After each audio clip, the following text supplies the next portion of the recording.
Merci beaucoup, Madame la Présidente. Ma question s'adresse à Monsieur le Premier ministre, mais je vais rebondir sur les propos du ministre. Pendant que vous réfléchissez, des entreprises vendent en France des poupées à l'effigie de nos enfants.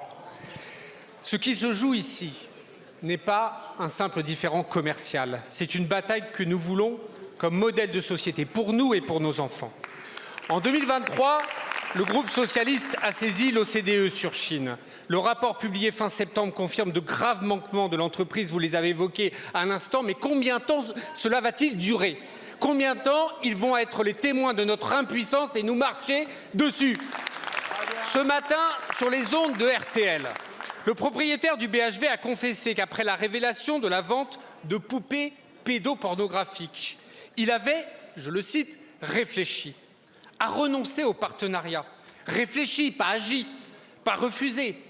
Il a pesé la honte et l'indignité sur la balance du profit. On nous dit la provenance des produits sera vérifiée. Qui peut encore sérieusement prononcer ces mots pour parler de cet empire de l'ultra fast fashion? Payer un t-shirt à 2 €, c'est payer la destruction de milliers de vies humaines et de notre planète. Monsieur le Premier ministre, il s'agit de comprendre que deux mondes s'affrontent. D'un côté, l'empire du jetable, de la déshumanisation et de la marchandisation à outrance. De l'autre, un monde de respect, notre monde, celui qui a bâti nos ateliers, nos rues, nos solidarités, nos sociétés et les luttes sociales.